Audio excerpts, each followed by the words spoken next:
question. The slant height and base diameter of conical dome are 25 meters and 14 meters. So slant height and Diameter slant height and diameter ఇచ్చాడు. Slant height ఎంత? 25 meters.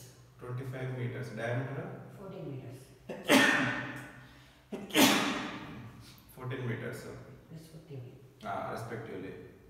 Find the cost of whitewashing its curved surface. First ఏమంటున్నాడు? Find the cost of whitewashing. Cost of Whitewashing its curved surface at the rate of 210 rupees per 100 meters square. Rate is equal to 210 per 100 meters square. 100 meters square ఇచ్చిండు. Next అంతే ఇచ్చిన. So first ఏం cost find out చేయమన్నాడు. ఒకటే దాంట్లో 2 sums ఉన్నట్టున్నాయి, ఒకటే ఉందా? Find the cost of whitewashing its curved surface at the rate of అంతేనా? ఒకటేనా? Whitewashing. ఫోర్త్ క్వశ్చన్ అన్న చెప్పేది కాదన్న. వేరే ఫిఫ్త్ ఫోర్త్ అన్నా కదా నేను. సరే చెప్పింది చేద్దాం. ఇప్పుడు లెంత్ ఇచ్చి నాకు డయామీటర్ ఇచ్చాడు. డయామీటర్ మన ఫార్ములాస్ అన్నింటిలో ఏమున్నాయి? రేడియస్ ఉంది కదా. సో డయామీటర్ నుంచి నేను రేడియస్ కన్వర్ట్ చేయాలంటే radius is equal to diameter by 2. So radius is equal to diameter by 2 అంటే 14 డివైడెడ్ బై 2. 14 డివైడెడ్ బై 2 ఏమొస్తుంది? 7. So radius is equal to 7 metres వచ్చేసింది. 7 మీటర్స్ రేడియస్ వచ్చింది. ఇప్పుడు నాకు కాస్ట్ ఫైండ్ అవుట్ చేయమన్నాడు. సో కోన్ కదా మనకి ఇచ్చింది, ఇది కోన్.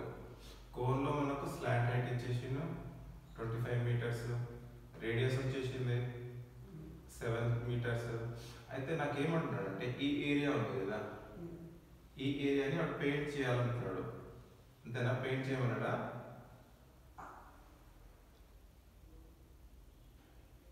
వైట్ వాష్ పెయింటా? వైట్ వాష్ చేయమన్నాడు. సో వైట్ వాష్ అంటే అదే పెయింటింగ్. సో ఇది వైట్ వాష్ చేయమన్నాడు ఈ ఏరియాకి. ఇదే ఏరియా కదా. సో ఆ ఏరియాకి తీస్తాం కాబట్టి ఏ ఫార్ములా యూజ్ చేస్తాము? Curved surface area. సో ఇది వదిలేస్తాం కింద base.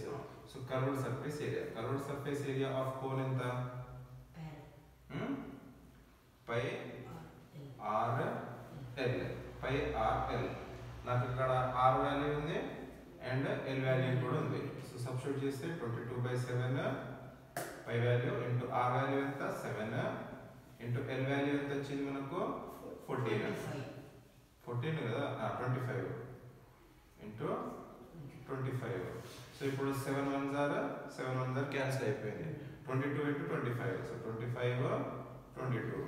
2 5s are 10 1 2 2s are 4 5. So ఇది కూడా సేమ్ వస్తుంది కదా 0 5.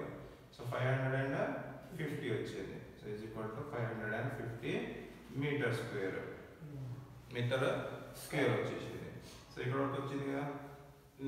నెక్స్ట్ ఏమన్నాడు? కాస్ట్ ఫైండ్ అవుట్ చేయమన్నాడు. ఎంతకి? 210 per 100 metre square. 210 per 100 metre square.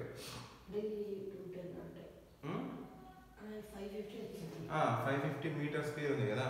మనకు 100 మీటర్ స్క్వేర్ అంటే దీన్ని డివైడెడ్ బై 100 చేస్తే నాకు 1 మీటర్ వచ్చేస్తుంది కదా. సో ఏం చేస్తాము? ఇది డివైడెడ్ బై 100. సో కాస్ట్ వచ్చింది కదా. Cost is equal to 210 rupees ఇచ్చింది. 210 rupees per 100 metre square. But మనకి ఎంత వచ్చింది? 550 మీటర్ స్క్వేర్ వచ్చింది. 550 metre square divided by 100.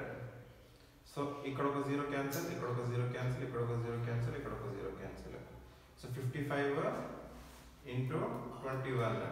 1 5s are 5, 1 5s are 5, 2 5s are 10, 1 2 5s are 10 11. 5 5 1 1. So cost is equal to 1155 rupees.